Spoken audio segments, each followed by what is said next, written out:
नमस्कार विद्यार्थियों, एक बार आपका फिर से स्वागत है अनुराधा हिंदी क्लासेस में।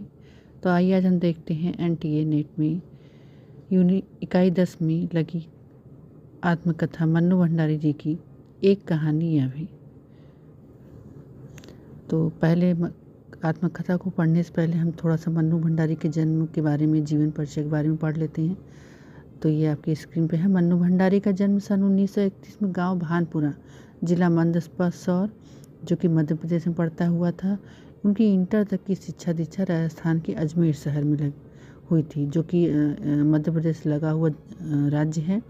बाद में उन्होंने हिंदी में एमए किया। दिल्ली के मिरांडा हाउस कॉलेज में अध्यापन कार्य से अवकाश प्राप्ति के बाद आजकल दिल्ली में ही रहकर स्वतंत्र लेखन कर रही हैं। स्वतंत्रोत्तर हिंदी कथा साहित्य का प्रमुख हस्ताक्षर।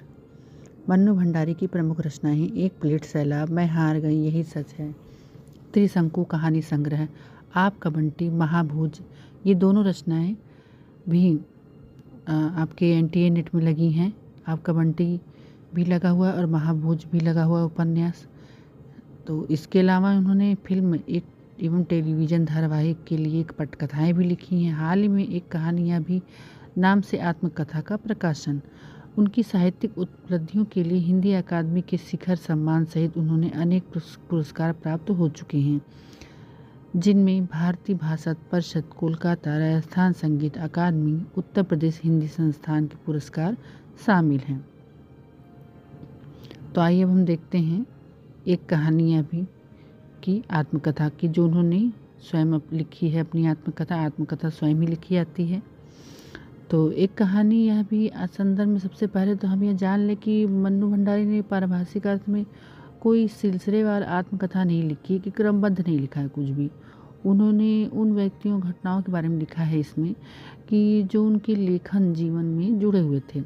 संकलित अंश में मन्नू जी ने के किशोर जीवन से जुड़ी घटनाओं के साथ उनके पिताजी, उनकी कॉलेज की प्राध्यापिका शीला अग्रवाल का व्यक्तित्व विशेष तौर पर उभर कर आया है, जिन्होंने आगे चलकर उनके लेखकी व्यक्तित्व के निर्माण में महत्वपूर्ण भूमिका निभाई है, जिन्होंने बहुत ज़्यादा ही एक तरह से कि उनका सहायता दिया लेखन कार्य में आगे बढ़ने के लिए शीला अग्रवाल ने। तो आइए आगे हम देखते हैं उनकी आत्मकथा को।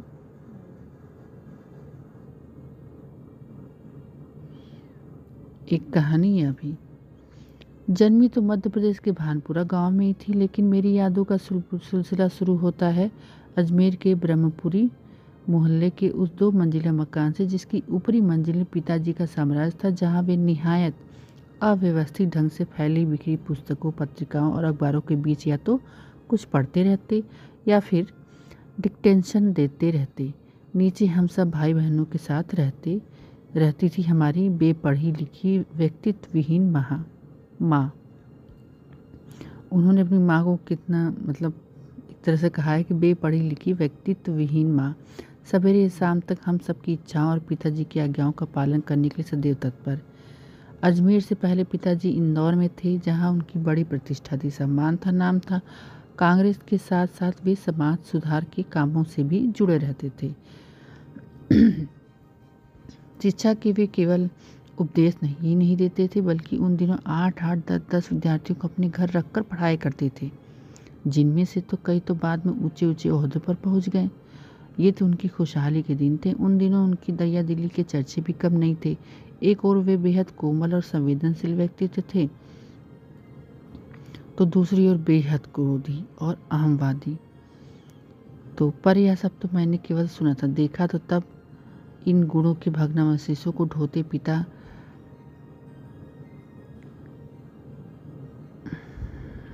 थे। एक बहुत बड़े आर्थिक झटके के कारण वे इंदौर से अजमेर आ गए थे।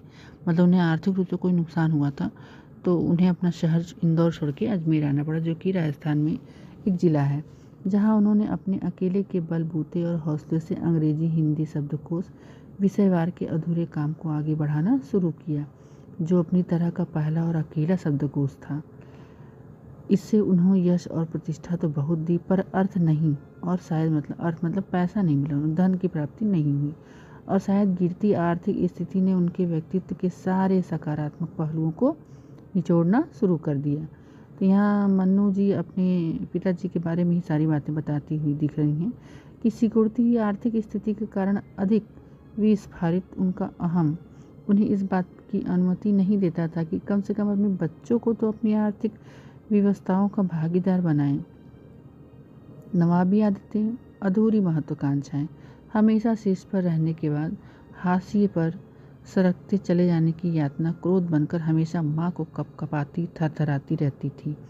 अपनों के हाथों विश्वासघात की जाने कैसी गहरी चोटें होंगी वे जिन्होंने आंख मूंदकर सबका विश्वास करने वाले पिता के बाद के दिनों में इतना शक्की बना दिया था कि जब तक हम लोग भी उसकी चपेट में आते ही रहते थे।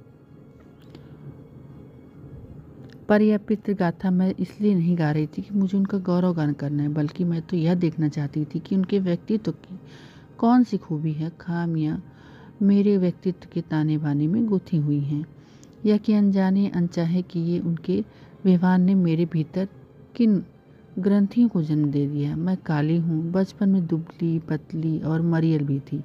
गोरा रंग पिताजी की कमजोरी थी, सो बचपन में मुझसे 2 साल बड़ी खूब गोरी स्वस्थ और हंसमुखी बहन सुशीला से हर बात में तुलना या फिर सबकी उसकी प्रशंसा ने ही क्या मेरे भीतर एक ऐसे गहरे हीन भाव की ग्रंथि पैदा नहीं कर दी। नाम सम्मान मान प्रतिष्ठा पाने के बावजूद आज तक मैं उससे उबर नहीं पाई। आज भी परिचय करवाते समय कोई कुछ विशेषता लगाकर मेरी लेख की उपलब्धियों का जिक्र करने लगता है तो मैं संकोच से सिमट ही जाती, बल्कि गड़ने को आती। मतलब मन में बहुत कुंठा सी आती थी उनके। शायद अचेतन की किसी परत के नीचे दबी इस हीन भावना के चलते मैं अपनी किसी भी उपलब्धि पर भरोसा नहीं कर पाती थी। सब कुछ मुझे तुक्का ही लगता था, मतलब मुझे ऐसे ही मिल गया, मुझे ऐसा फील होता था। ये मन्नू जी कह रही हैं। पर पिताजी के जिस शक्की स्वभाव पर मैं कभी कभी भन्ना आती थी, मतलब गुस्सा हो जाती थी, आज एकाएक अपने खंडित विश्वासों की व्यथा के नीचे मुझे उनके शक्की स्वभाव की झलक ही दिखाई देती थी। बहुत अपनों के हाथों विश्वासघात की गहरी व्यथा से उपजा शक होश संभालने के बाद से ही जिन पिताजी ने किसी न किसी बात पर हमेशा मेरी टक्कर ही चलती रहती थी, वे तो न जाने कितने रूपों में मुझ में हैं, कहीं कुंठाओं के रूप में, कहीं प्रतिक्रियाओं के रूप में, कहीं प्रतिछाया के रूप में। केवल बाहरी भिन्नता के आधार पर अपनी परंपरा और पीढ़ियों को नकारने वालों को क्या सचमुच इस बात का बिल्कुल एहसास नहीं होता कि उनका आसन्न अतीत किस कदर उनके भीतर जड़ जमाए बैठा रहता है। समय का प्रवाह भले ही हमें दूसरी दिशाओं से बाहर ले जाए, स्थितियों का दबाव भले ही हमारा रूप बदल दे, हमें पूरी तरह उससे मुक्त तो नहीं कर सकता। पिता के ठीक विपरीत थी हमारी बेपढ़ी लिखी माँ। धरती से कुछ ज़्यादा ही धैर्य और सहन शक्ति थी शायद उनमें। अपनी माँ को वो धरती से तुलना कर दी, धरती की सहनशीलता से। ये बहुत ही बड़ी बात है। मन्नू जी का अपनी माँ के प्रति उनका कैसा व्यवहार था, पिता के प्रति। पिताजी की हर जाति को अपना प्राप्त और बच्चों की हर उचित अनुचित फरमाइश और जीत को अपना फर्ज समझकर बड़े सहज भाव से स्वीकार करती थी। उन्होंने ज़िंदगी भर अपने लिए कुछ मांगा नहीं, चाहा नहीं, केवल दिया ही दिया। हम भाई बहनों को सारा लगाव शायद सहानुभूति से उपजा माँ के साथ था, लेकिन निहायत असहाय मजबूरी में लिपटा उनका यह त्याग कभी मेरा आदर्श नहीं बन सका। ना उनका त्याग, ना उनकी सहिष्णुता। खैर जो भी हो, अब यह पैतृक पुराण यहीं समाप्त कर अपने पर लौटती हूँ। मतलब अब अपने यहाँ पे माता पिता के बारे में बात न करके अब अपने जीवन पर वो आती हैं। तो देखिए क्या कहना चाह रही हूँ। 5 भाई बहनों में सबसे छोटी थी। सबसे बड़ी बहन की शादी समय में शायद 7 साल की थी। मतलब जब उनकी बड़ी बहन की शादी हुई थी वो 7 साल की थी। उसकी एक धुंधली सी याद में मेरे मन में है। लेकिन अपने से 2 साल बड़ी बहन सुशीला और मैंने घर के बड़े से आंगन में बचपन के सारे खेल खेले। सौतोलिया, लंगड़ी, टोंग, पकड़म पकड़ाई, काली टीलो, तो कमरों में गुड्डे गुड़ियों के ब्याह भी रचाए। पास पड़ोस की सहेलियों के साथ यूँ खेलने को हमें भाइयों के साथ गिल्ली डंडा भी खेला और पतंग उड़ाने, कांच पीसकर मांझा सूतने का काम भी किया, लेकिन उनकी गतिविधियों का दायरा घर के बाहर ही अधिक रहता था। हमारी सीमा थी घर, मतलब घर के अंदर कुछ नहीं। हाँ, इतना ज़रूर था कि उस ज़माने में घर की दीवारों तक ही समाप्त नहीं होती थी, बल्कि पूरे मोहल्ले तक फैली रहती थी। इसलिए मोहल्ले के किसी भी घर में जाने पर कोई पाबंदी नहीं थी, बल्कि कुछ घर तो परिवार का हिस्सा ही थे। आज तो मुझे बड़ी शिद्दत के साथ यह महसूस होता है कि अपनी ज़िंदगी खुद जीने के इस आधुनिक दबाव ने महानगरों के फ्लैट में रहने वाले को हमारे इस परंपरागत पड़ोस कल्चर से विच्छिन्न करके हमें कितना संकुचित, असहाय और असुरक्षित बना दिया है। मेरी कम से कम 1 दर्जन आरंभिक कहानियों के पात्र इसी मोहल्ले के हैं, जहां मैंने अपनी किशोरावस्था गुजारी, अपनी युवावस्था का आरंभ किया। 1-2 को छोड़कर उनमें से कोई भी पात्र मेरे परिवार का नहीं है। बस इनको देखते सुनते इनके बीच ही मैं बड़ी हुई थी, लेकिन इनकी छाप मेरे मन में कितनी गहरी थी, इस बात का एहसास तो मुझे कहानियाँ लिखते समय हुआ। इतने वर्षों के अंतराल ने भी उनकी भाव, भंगिमा, भाषा किसी को भी धुंधला नहीं किया था। बिना किसी विशेष प्रयास के बड़े सहज भाव से वे उतरते चले गए। उसी समय के दा साहब अपने व्यक्तित्व की अभिव्यक्ति के लिए अनुकूल परिस्थितियां पाते ही महाभोज में इतने वर्षों बाद कैसे एकाएक जीवित हो उठे थे। महाभोज उनका उपन्यास है, ये आपको पता ही होगा अगर आप एनटीए नेट के सिलेबस के अनुसार पढ़ाई कर रहे हैं तो यहाँ उन्होंने महाभोज का भी जिक्र किया हुआ है। यह मेरे अपने लिए ही बड़े आश्चर्य का विषय था, एक सुखद आश्चर्य, मतलब एक अच्छा था आश्चर्य था। लेकिन उस समय हमारे परिवार में लड़की का विवाह के लिए अनिवार्य योग्यता थी। उम्र में 16 वर्ष, शिक्षा में मैट्रिक। सन 44 में सुशीला ने यह योग्यता प्राप्त की और शादी करके कोलकाता चली गई। दोनों बड़े भाई भी आगे पढ़ाई के लिए बाहर चले गए। इन लोगों की छत्र छाया के हटते ही पहली बार मुझे नए सिरे से अपने वजूद का एहसास हुआ। पिताजी का ध्यान भी पहली बार मुझ पर केंद्रित हुआ। लड़कियों को जिस उम्र में स्कूली शिक्षा के साथ साथ सुगर गृहिणी और कुशल पाक शास्त्री बनाने के लिए नुस्खे जुटाए जाते थे, पिताजी का आग्रह रहता था कि मैं रसोई से दूर ही रहूं। रसोई का वे भटियार खाना कहते थे। एक प्रश्न देखिए यहाँ ये बनता था कि भटियार खाना किसे कहते थे। ठीक है, एक प्रश्न ये भी है कि एक कहानी यह भी में मन्नू भंडारी जी की कहानी यह भी आत्मकथा में उनके किस उपन्यास का जिक्र हुआ है, तो महाभोज उपन्यास का जिक्र हुआ है।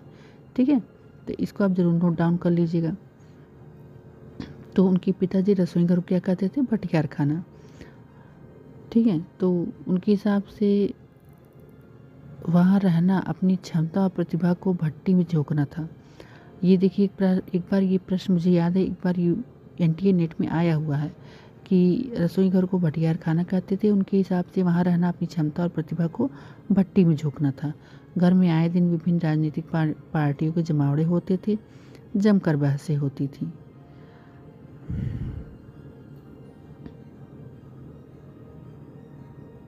बहस करना पिताजी का प्रिय सगल था, मतलब प्रिय वक्तव्य था। वो अच्छे से बहस कर लेते थे। चाय पानी नाश्ता देने जाते थे तो पिताजी भी मुझे वहीं बैठने को कहते थे। वे चाहते थे मैं भी वहीं बैठूं, सुनूं और जानूं कि देश में चारों ओर क्या कुछ हो रहा है। देश में हो कितना कुछ हो रहा था। सन 42 के आंदोलन के बाद तो सारा देश जैसे खौल रहा था, लेकिन विभिन्न राजनीतिक पार्टियों की नीतियाँ, उनके आपसी विरोध या मतभेदों की तो मुझसे दूर दूर तक कोई समझ नहीं थी। हाँ, क्रांतिकारियों और देशभक्ति शहीदों के रोमानी आकर्षण उनकी कुर्बानियों से ज़रूर मनाक्रांत था। 10वीं कक्षा तक यह आलम था। बिना किसी खास समझ के घर में होने वाली बहसें सुनती थी, बिना चुनाव किए, बिना लेखक की अहमियत से परिचित हुई किताबें पढ़ती थी। लेकिन सन 45 में जैसे ही 10वीं पास करके मैं फर्स्ट ईयर में आई, हिंदी की प्राध्यापिका शीला अग्रवाल से परिचय हुआ।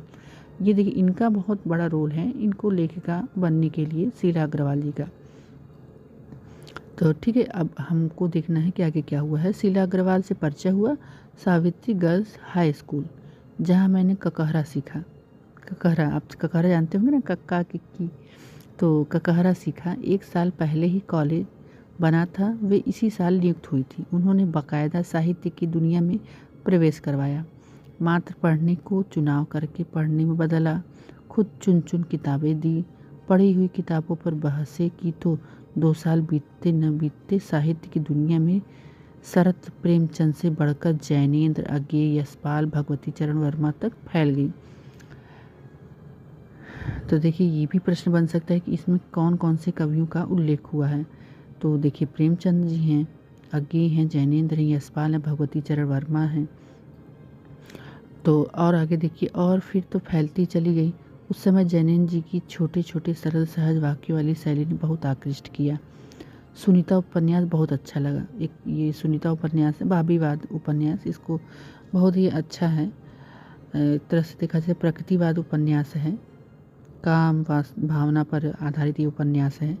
इसको आप पढ़ेंगे तो इसमें हर जगह भाभी शब्द ज़्यादा यूज हुआ है, बहुत अच्छा लगा था। अज्ञेय जी का उपन्यास शिखर, शिखर एक जीवनी जो अज्ञेय ने अपने ऊपर ही लिखा है, पढ़ा जरूर। उस समय यह मेरी समझ के सीमित दायरों में समा नहीं पाया था। कुछ सालों बाद नदी के द्वीप पढ़ा तो उसने मन को इस कदर बांधा कि उसी झोंक में शिखर को फिर से पढ़ गई, इस बार कुछ समझ के साथ। यह शायद मूल्यों के मंथन का युग था। पाप पूर्ण, नैतिक अनैतिक, सही गलत का बनी बनाई धारणाओं के आगे प्रशंसनीय ही नहीं लग रहे थे, उन्हें ध्वस्त भी किया जा रहा था। इसी संदर्भ में जैनेन्द्र का त्यागपत्र, भगवती बाबू का चित्रलेखा, भगवती चरण वर्मा का चित्रलेखा, शीला अग्रवाल के साथ साथ लंबी बहसें करते हुए इस उम्र में जितना समझ सकती थी समझा। शीला अग्रवाल ने साहित्य का दायरा ही नहीं बढ़ाया था, बल्कि घर की 4 दीवारी के बीच बैठकर देश की स्थितियों को जानने समझने का सिलसिला भी पिताजी से शुरू किया था। उन्होंने वहां से खींचकर उसे भी स्थितियों की सक्रिय भागीदारी में बदल दिया। 46-47 के दिन वे स्थितियाँ उसमें वैसे भी घर में बैठे रहना संभव था भला? प्रभात फेरियाँ, हड़तालें, जुलूस, भाषण, हर जगह शहर में यही सब पूरा फैला हुआ था। ठीक है, तो एक बवंडर शहर में मचा हुआ था। एक घर में कहाँ, एक बवंडर शहर में मचा हुआ था आज़ादी के लिए, और एक बवंडर उनके पिताजी ने मचाया था। किसके लिए? मन्नू जी के लिए। पिताजी की आज़ादी की सीमा यहाँ तक की थी कि उनकी उपस्थिति में घर में आए लोगों के बीच उठूं बैठूं, जानूं समझूं, हाथ उठाकर नारे लगाती, हड़तालें करवाती, लड़कों के साथ शहर की सड़कें नापती। लड़की को अपनी सारी आधुनिकता के बावजूद बर्दाश्त करना उनके लिए मुश्किल हो रहा था। तो किसी की दी हुई आज़ादी के दायरे में चलना मेरे लिए, जब रंगों में लहू की जगह लावा बढ़ता तो सारे निषेध, सारी वर्जनाएं, सारा भाव कैसे ध्वस्त हो जाता है। यह सब तभी जाना, और अपने क्रोध में सबको थरथरा देने वाले पिताजी से टक्कर लेने का जो सिलसिला तब शुरू हुआ। राजेंद्र से शादी की, तब तक वह चलता ही रहा। राजेंद्र यादव, 1 इंच मुस्कान इन्होंने इनके साथ ही लिखी है। 1 इंच मुस्कान इनकी रचना है। वो रचना मन्नू भंडारी और राजेंद्र यादव ने साथ में लिखी है, उनके पति थे। आगे देखिए, यश कामना, बल्कि कहूँ कि यश लिप्सा पिताजी की सबसे बड़ी दुर्बलता थी, उनकी जीवन की धुरी था। यह सिद्धांत व्यक्तित्व को कुछ विशिष्ट बनकर जीना चाहिए, कि व्यक्ति को कुछ विशिष्ट बनकर जीना चाहिए, सिंपल तरीके से नहीं रहना चाहिए, कुछ अलग होना चाहिए। ठीक है, तो समाज में उसका नाम हो, मान हो, सम्मान हो, उनकी यही सब इच्छाएं थी उनके पिताजी की। तो बस वही सब था कि पिताजी पत्र पढ़ते ही पिताजी आग बबूला हो गए। यह लड़की मुझे कहीं मुंह दिखाने लायक नहीं रखेगी, पता नहीं क्या क्या सुनना पड़ेगा वहाँ जाकर। 4 बच्चे पहले भी पढ़े हैं, किसी ने ये दिन नहीं दिखाया। गुस्से से भन्नाते हुए गए थे, लौटकर क्या कहर बरपा होगा इसका अनुमान था। सो मैं पड़ोस की एक मित्र के यहाँ जाकर बैठ गई। माँ को कह दिया लौटकर बहुत कुछ गुबार निकल जाए तब बुलाना, लेकिन जब माँ ने आकर कहा तो वे खुशी ही हैं, चली चल। तो विश्वास नहीं हुआ, गई तो सही, लेकिन डरते डरते। सारे कॉलेज की लड़कियों पर इतना रौब है तेरा, सारा कॉलेज तुम 3 लड़कियों के इशारे पर चल रहा है। प्रिंसिपल बहुत परेशान थी, बार बार आग्रह कर रही थी कि मैं तुझे घर बिठा लूँ, क्योंकि वे लोग किसी तरह डरा धमका कर डांट डपट कर लड़कियों को क्लासों में भेजते हैं। अगर तुम लोग एक इशारा कर दो तो क्लास छोड़कर बाहर आ जाओ तो सारी लड़कियां निकलकर मैदान में जमा होकर नारे लगाने लगती। तुम लोगों के मारे कॉलेज चलाना मुश्किल हो गया था। उन लोगों के लिए कहाँ तो जाते समय पिताजी मुंह दिखाने से घबरा रहे थे और कहाँ बड़े गर्व से कह आए कि यह तो पूरे देश की पुकार है, इस पर कोई कैसे रो सकता है, बताइए भला। बेहद गदगद स्वर में पिताजी ने यह सब सुनाते रहे। मैं अवाक, मुझे न अपनी आंखों पर विश्वास हो रहा था, न अपने कानों पर यह हकीकत थी। एक घटना और आज़ाद हिंद फौज के मुकदमे का सिलसिला था। सभी कॉलेज, स्कूल, दुकानों के लिए हड़ताल का आह्वान था। जो नहीं कर पा रहे थे, छात्रों का एक बहुत बड़ा समूह वहां जाकर हड़ताल करवा रहा था। शाम को अजमेर का पूरा विद्यार्थी वर्ग चौपड़, मुख्य बाजार का चौराहा, जहाँ पे मुख्य बाजार होता है चौराहा, वहाँ उसको चौपड़ कहा जाता था, वहाँ पे इकट्ठा थे। फिर हुई भीषणबाजी। इसी बीच पिताजी के एक निहायत दकियानूस मित्र ने घर आकर अच्छी तरह पिताजी की लू उतारी, मतलब उनको और गर्म हवा दी, एक तरह से उनके अंदर सारी बातों को उनके कानों में डाला कि ये ऐसी ऐसी बात है, ऐसा ऐसा मनु ने किया है। तो अरे उस मनु की तो मत मारी गई है। पर भंडारी जी, आपको क्या हुआ है? ठीक है, अपनी लड़की को आज़ादी दी है, देखते हैं आप जाने कैसे कैसे उल्टे सीधे लड़कों के साथ हड़तालें करवाती है, हुड़दंग मचाती फिर रही है। वह हमारे आपके घरों की लड़कियों को शोभा देता है यह सब? कोई मान मर्यादा है? इज्जत आबरू का ख्याल भी रह गया है आपको या नहीं? तो देखिए आगे क्या होता है फिर। वे तो आग लगा कर चले गए। पिताजी सारे दिन भभकते रहे, बस यही रह गया है अब। लोग घर आकर थू थू करके चले जाएं। बंद करो अब इस मनु को घर के बाहर निकलना। इस सबसे बेखबर मैं रात होने पर घर लौटी तो पिताजी एक